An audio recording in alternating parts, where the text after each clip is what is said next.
రాజ్య సర్కారు సిన్సియర్గా ఎఫర్ట్ పెడితే ఏమైనా చేయగలదు. ఎఫర్ట్ పెట్టడం దగ్గరనే రాజకీయం ఉంటుంది. కర్ర ఆసుపత్రి దగ్గర జరిగినటువంటిది అదే.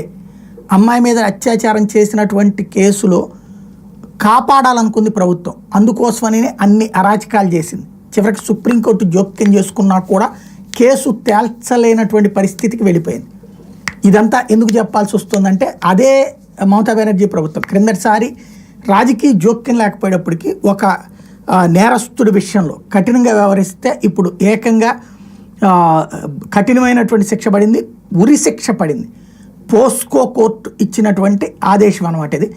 మహమ్మద్ అబ్బాస్ వాడు సిలిగురి ప్రాంతంలో ఒక మైనర్ బాలికని స్కూల్ పిల్ల మీద అత్యాచారం చేసి హత్య చేశాడు.